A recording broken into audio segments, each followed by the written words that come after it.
Je vais effectivement vous parler de réécriture, pour employer un terme français plutôt que editing, mais c'est la même chose. Et merci à Pascal d'avoir introduit toute la partie technologique sur laquelle donc je ne reviendrai pas, sauf éventuellement avec des petits dessins. Alors, comme elle vient de vous l'expliquer, au moins dans ses premiers développements, la technique CRISPR-Cas9, le principe, c'est de faire une coupure de la molécule d'ADN, de la double hélice d'ADN, en un site déterminé. Alors, on peut dire que l'ADN a l'habitude d'altération de sa séquence. Et il y a des dizaines de milliers d'altérations par cellule et par jour. Aussi, les systèmes de réparation dont a parlé Pascal sont-ils constamment à l'œuvre. Alors, parmi ces altérations, il y a donc les coupures double brin de l'ADN qui peuvent être provoquées soit par des facteurs internes, comme par exemple la replication, les transposons, ou des endonucléases, ou soit des facteurs externes, comme les radiations ionisantes ou certains xénobiotiques. Et ensuite, les processus de reconnaissance de ces altérations se terminent par des essais de réparation, soit si c'est possible, par recombinaison homologue, si ce n'est pas possible, par combinaison non homologue. Alors, comme nous allons le voir brièvement, ces facteurs externes font depuis longtemps partie des artifices utilisés en sélection végétale. D'ailleurs, la sélection végétale a utilisé depuis un certain temps quelques artifices comme ceux qui sont inscrits ici, la production de plantes haploïdes qui ont le nombre gamétique de chromosomes, l'échange de gènes entre espèces incompatibles en utilisant des espèces ponts qui font le pont entre des espèces incompatibles, et on peut échanger des gènes de cette façon-là. La culture in vitro pour sauver des embryons qui viennent d'hybridation interspécifique stérile, l'échange illégitime entre chromosomes par irradiation, le doublement du nombre de chromosomes, la régénération de plantes à partir de cellules, l'hybridation, la transgénèse. Donc toutes ces techniques ont été mises au point au cours du XXe siècle. Alors ces méthodes ont permis de sortir du cadre de ce qui peut se produire naturellement, avec par exemple la création de nouvelles espèces, comme les triticales, blé seigle, ou les tritordéums, blé orge, et introduire des gènes d'espèces sauvages génétiquement trop éloignées des espèces cultivées.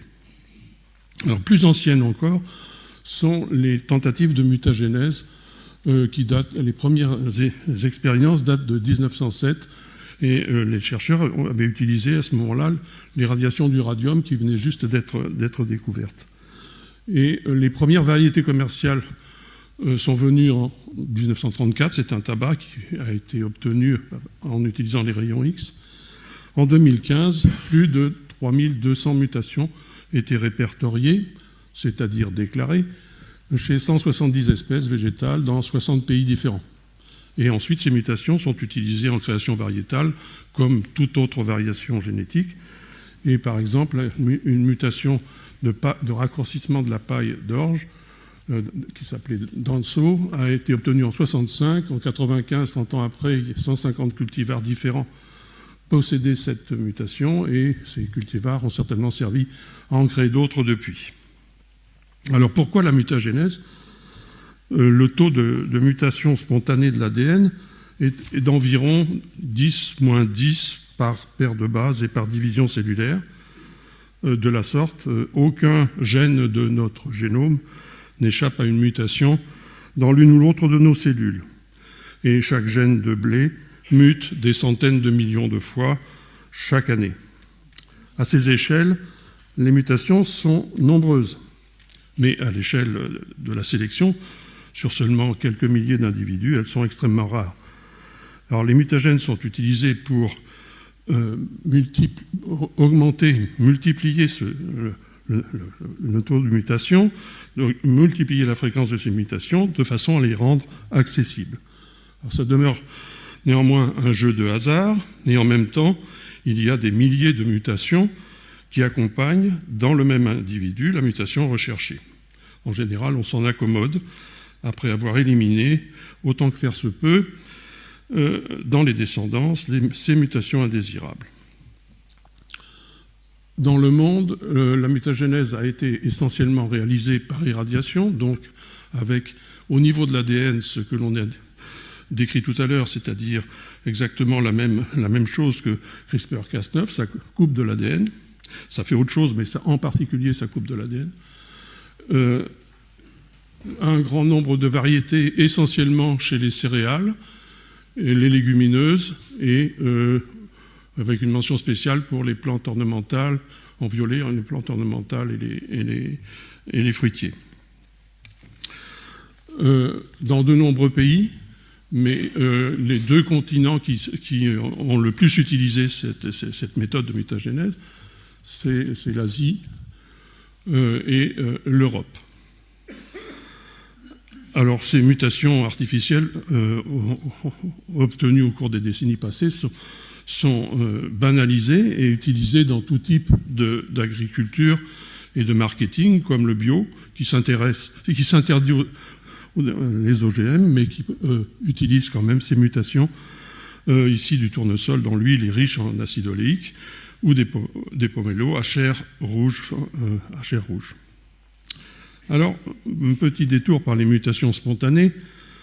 Les mutations spontanées peuvent bouleverser encore plus le génome, comme c'est le cas ici d'une mutation récente du cépage Tempranillo espagnol, qui a donné un mutant blanc. Et ce qui s'est passé au niveau du génome, une pulvérisation de certains chromosomes et de nombreuses translocations, ce qui s'apparente à ce que l'on observe dans certains cancers.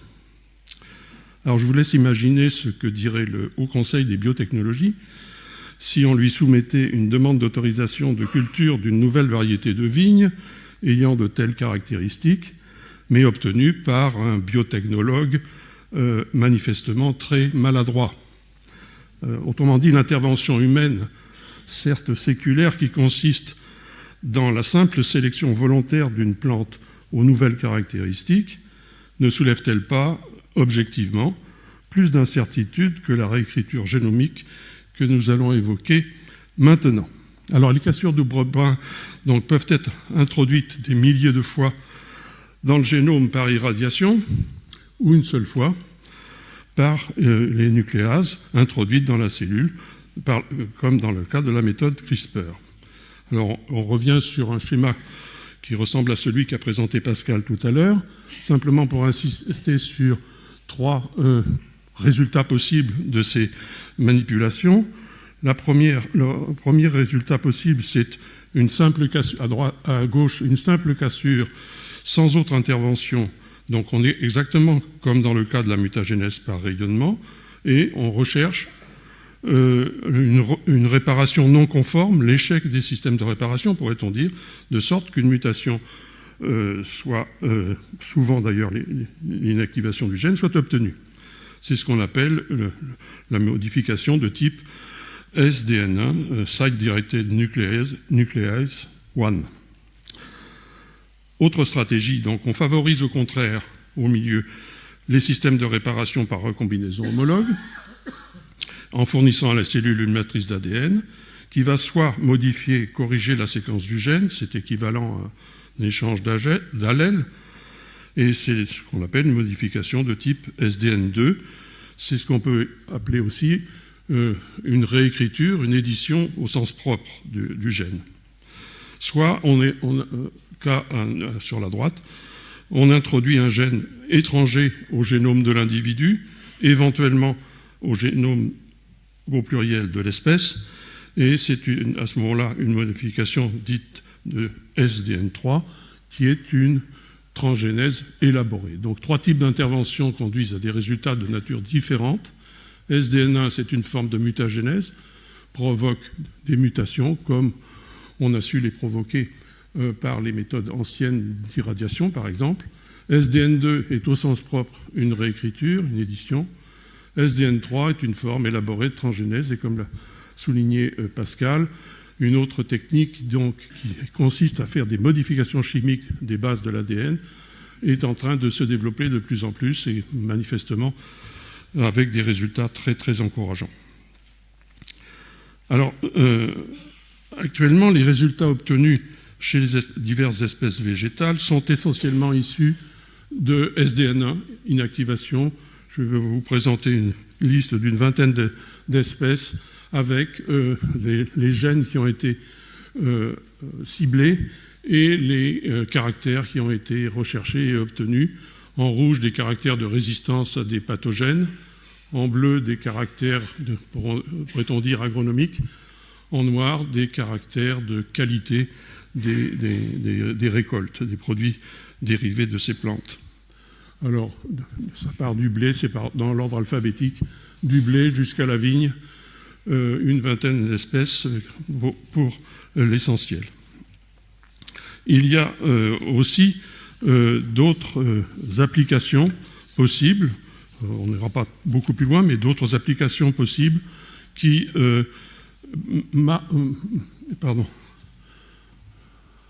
d'autres applications possibles qui illustrent la puissance de la technique. C'est un laboratoire en Chine qui a produit 90 000 lignées de riz. Chacune de ces lignées de riz a un des 34 234 gènes mutés. L'autre, donc, ça illustre bien la puissance de la technique, ça illustre aussi l'investissement de certains pays sur cette technique, ces méthodes, en particulier les Chinois. L'intérêt aussi, c'est par exemple de passer d'une espèce sauvage à une espèce cultivable en quelques modifications de gènes. On sait que la domestication des espèces végétales, ça repose pour l'essentiel sur un nombre qu'on peut compter sur les doigts de la main de mutations, et on peut refaire ce type de mutation. Et là, il s'agit d'utiliser une petite brassicacée, une petite crucifère sauvage, et on connaît les gènes de domestication qui viennent d'autres brassicacées, comme d'autres oléagineux brassicacés, et à partir de l'édition de ces gènes, on peut passer donc d'une plante sauvage à une plante relativement cultivable. Alors, pour résumer, on peut dire que la mutagénèse ciblée ou non est aléatoire. Ciblée, ça veut dire SDN1, ou non, ça veut dire irradiation, est aléatoire. L'endonucléase Cas9, comme l'irradiation, déclenche des processus cellulaires de réparation de l'ADN. Le résultat recherché, c'est une erreur de réparation, la nature de la mutation obtenue, le plus souvent une insertion, une délétion de quelques paires de bases, ne dépend pas de la cause initiale. Et donc ce n'est pas la technique qui façonne le mutant, contrairement à ce que imagine, ce qui a été imaginé dans les diapos qu'on verra par la suite. Alors, de la sorte, un certain nombre de pays ont approuvé depuis un certain temps pour commercialisation des produits issus de réécriture génomique. L'Argentine, le Brésil, le Canada, le Chili, les États-Unis. D'autres pays comme le Japon et puis plus récemment l'Australie n'ont pas encore approuvé de variété, mais ont précisé que les produits issus de la réécriture génomique, ou du moins de SDN1, ne seraient pas réglementés. Par exemple, en Argentine, la procédure est simple. Il s'agit d'une simple consultation préalable auprès d'une autorité compétente qui permet de confirmer que le produit sera exempté si l'on démontre qu'il ne contiendra pas une nouvelle combinaison de matériel génétique, nouvelle combinaison signifiant ADN recombinant. Et en Europe.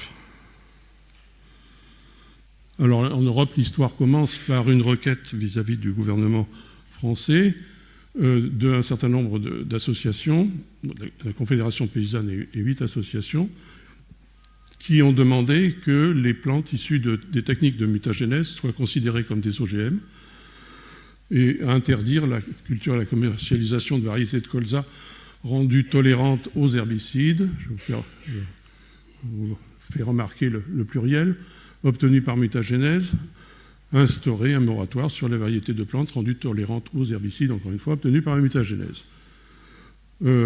Ensuite, c'est passé au Conseil d'État qui n'a pas pris position et qui a demandé l'avis de la Cour européenne de justice, qui a rendu son avis il y a presque un an en disant que les organismes obtenus par mutagénèse constituent des OGM et sont en principe soumis aux obligations prévues par la directive sur les OGM, à l'exception des organismes obtenus par des techniques de mutagénèse qui ont été traditionnellement utilisées pour diverses applications dont la sécurité est avérée depuis longtemps, qui sont exemptés de ces obligations, ce qui est en contradiction un petit peu avec ce que j'ai dit précédemment sur la non-différence entre les deux types de mutagénèse. Alors, quel est le contexte ? Le contexte, c'est que la moitié des pays européens interdisent la culture des PGM, des plantes génétiquement modifiées. Le contexte, c'est aussi qu'il est difficile, très difficile, de faire des essais au champ en France. La réaction du gouvernement français a été de saluer très vite après la sortie de cet avis l'avis de la Cour de justice de l'Union européenne pour le bien, j'imagine, de l'environnement, de l'agriculture, de la recherche et de l'innovation et finalement de l'économie du pays. En fait, l'arrêt de la Cour de justice est un coup d'arrêt. Les variétés dont le génome a été modifié en utilisant les technologies, pour le moment, si on suit cet arrêt, seront soumises aux procédures d'évaluation des risques, d'autorisation, de traçabilité, d'étiquetage des OGM, même si aucun ADN exogène n'a été introduit. Bon, ça génère une situation absurde où deux mutations strictement identiques, l'une spontanée, l'autre venant de mutagénèse ciblée, seront réglementées différemment. La première comme un OGM, la deuxième suivant les seules règles de la sélection conventionnelle. Et cet arrêt est fortement contesté par les autorités scientifiques de la Commission européenne, le Scientific Advice Mechanism, et par l'Association européenne de biologie végétale, finalement, de Plant Science. Conclusion, les méthodes de réécriture sont devenues incontournables en biologie végétale et en sélection végétale dorénavant. Une situation de blocage est créée par l'arrêt de la Cour de justice. Je pense que Yves Ledéo, qui interviendra après moi, pourra développer tout cet aspect-là. À mon avis, cet arrêt s'appuie sur des critères arbitraires et contraires aux réalités scientifiques.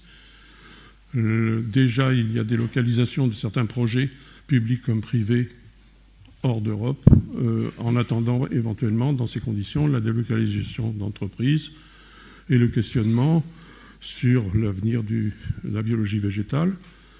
Va-t-on vers des amendements de la directive OGM et des règlements européens ? C'est la question qui est actuellement en débat un peu partout dans les pays d'Europe. Je vous remercie.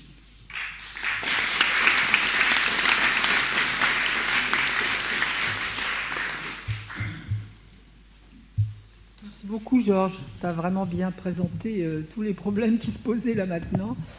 Est-ce qu'il y a des questions dans la salle ?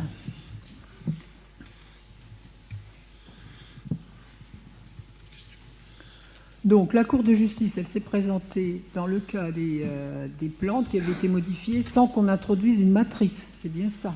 Pardon ? Si on introduit une matrice dans les plantes qui pourrait faire éventuellement des insertions et tout ça, ça n'a pas été discuté. Ça n'a pas été différencié. D'accord. Pas été différencié. Oui, c'est un peu global. D'accord. Voilà. Donc pour ce que tu as appelé SN1. Oui, 2, voilà. etc. Voilà. Le détail n'a pas été fait comme ça.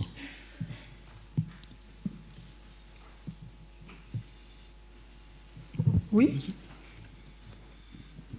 Bonjour. Alors, justement, cette affaire qui a été portée devant la CJUE, elle l'a été parce que c'est une question préjudicielle qui a été renvoyée du Conseil d'État vers la CJUE à cause d'un recours posé par la Confédération paysanne en France.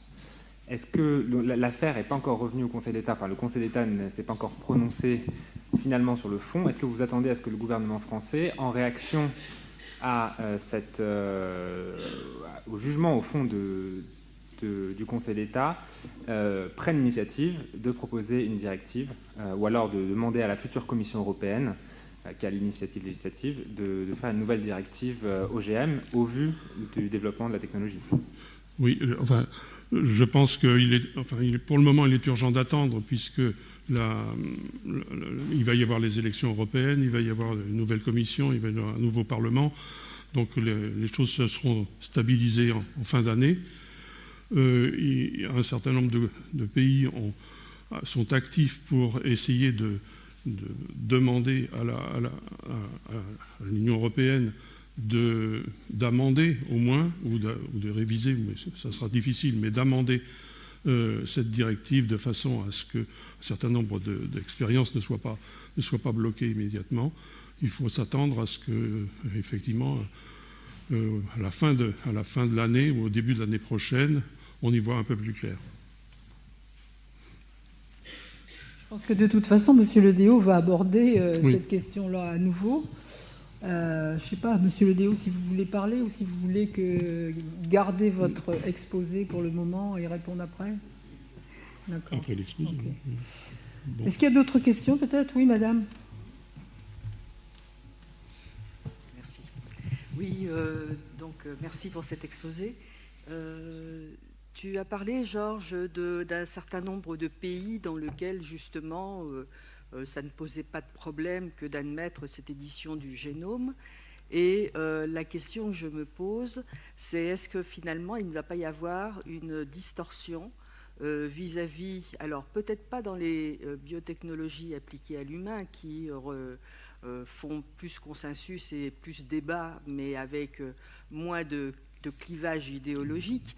Mais est-ce qu'il ne va pas y avoir une distorsion entre l'agriculture européenne et les autres agricultures, puisque je suis à l'Académie d'agriculture, et puis je me pose la question de ce qui se passe et du sentiment des pays africains vis-à-vis de ces technologies, car on sait qu'ils sont très sensibles à ce qui se passe en Europe. Oui, pour la fin de ta question, c'est effectivement le problème des pays africains qui sont un peu soumis finalement à la façon dont l'Europe réagit et qui peuvent avoir peur donc pour leur propre développement de s'engager à contre-courant, si vous voulez, de l'Europe. C'est évident que les produits dont j'ai parlé que j'ai présenté sur une diapo, qui sont déjà anciens, qui ne sont pas d'ailleurs forcément le résultat de CRISPR, mais qui peuvent être le résultat des techniques précédentes qu'a développé Pascal, vont arriver sur le marché. Comment va-t-on pouvoir gérer ça alors que de leur côté, c'est considéré comme conventionnel, et que de notre côté, nous serions engagés à les considérer comme des OGM. Il va y avoir forcément des problèmes, une distorsion commerciale, et puis il y a une distorsion, disons, en amont. La recherche, quand on voit les investissements en recherche de certains pays, que ce soit les pays d'Amérique, du Nord et du Sud, ou d'Asie, le Japon, mais surtout la Chine, sur ces technologies, on peut s'attendre à ce qu'eux les utilisent sans aucun problème, et nous resterions très, très, très en arrière. Voilà. Bon, je sens que les questions amènent les questions, donc je vais vous demander de vous présenter si vous le voulez bien. Édouard Brézin. Édouard Brézin. Qu'est-ce qui est brevetable dans ces techniques? Bonne question. Bonne question parce que de mon point de vue, une mutation qui peut se produire, qu'on réaliserait, mais qu'on peut très facilement imaginer se produisant spontanément, on ne voit pas trop quand même la brevetabilité de l'opération. Mais on a l'expérience des offices de brevets qui sont souvent à géométrie variable, si on peut dire, et qui peuvent breveter des choses qui sont vraiment tout à fait naturelles et spontanées. On a eu des cas chez les plantes. Donc, ce qui serait brevetable, ça serait une plante où on introduit une construction nouvelle, même si on introduit un gène étranger, enfin n'étant pas présent dans la plante, à mon avis, il n'y a pas d'invention. Le gène existe, on le recopie, donc il n'y a pas d'invention. Par contre, si on crée de nouveau un caractère à partir d'une construction, donc on retombe à ce moment-là au niveau de la transgénèse, au niveau d'un gène construit. À ce moment-là, il est clair que il y a invention, et il y a nouveauté, et il y a éventuellement exploitation commerciale. Donc il y a les 3 critères de brevetabilité. Mais on est dans la zone grise, justement, entre ce qui est brevetable et ce qui ne l'est pas. Et donc ça peut porter à discussion pendant des années. Oui, Georges, est-ce que tu peux nous... Michel Delceni. Est-ce que tu peux nous préciser un petit peu quel est l'état de la recherche en France? Quelles sont les forces en présence? Est-ce qu'on a des laboratoires, soit à l'INRA, soit au CNRS, qui sont actifs dans le domaine? Alors, dans le domaine des plantes, il y a quelques projets français, franco-français, qui sont d'ailleurs essentiellement au niveau de l'INRA, avec des partenariats éventuels, des partenariats avec le privé. Donc ça se traduit au niveau, ce que je connais en tout cas, au niveau d'un grand projet des investissements d'avenir qui a commencé d'ailleurs en 2011 avec les techniques anciennes et qui a pu progresser beaucoup plus vite avec les nouvelles techniques. Donc ce sont des forces qui sont quand même très limitées quand on compare à d'autres pays.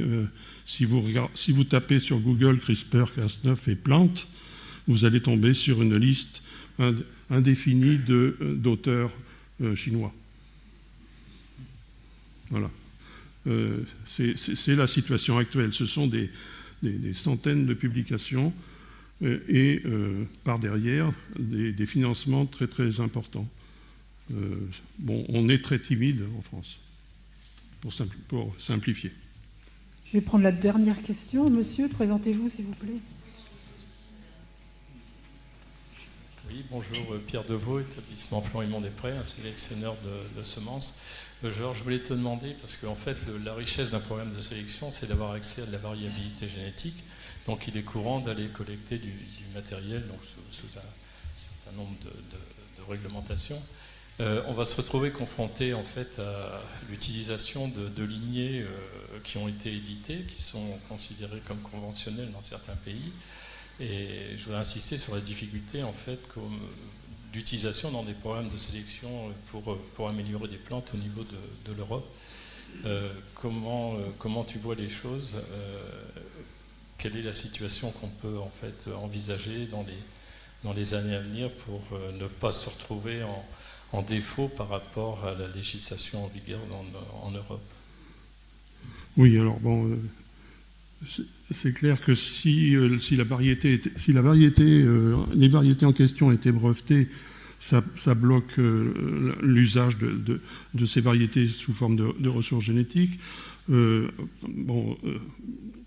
Et puis il y a un deuxième aspect qui bloque cette utilisation, c'est pour le moment le fait qu'en Europe, une variété qui contient un gène breveté, si vous enlevez le gène en question dans la descendance, tout simplement, par ségrégation dans la descendance, le produit obtenu est encore un OGM. Il n'y a plus de gène, mais c'est encore un OGM pour le moment dans la réglementation européenne, ce qui est complètement idiot. Bon. Mais effectivement, ça bloque l'utilisation de toute variété dans laquelle il y a un élément breveté. Alors j'espère je souhaite que si ces méthodes sont qualifiées de conventionnelles, elles suivront les réglementations conventionnelles, c'est-à-dire qu'il n'y aura pas de charge de brevet sur leur propriété. Bon, merci beaucoup Georges, merci pour ces commentaires et ces questions. Et,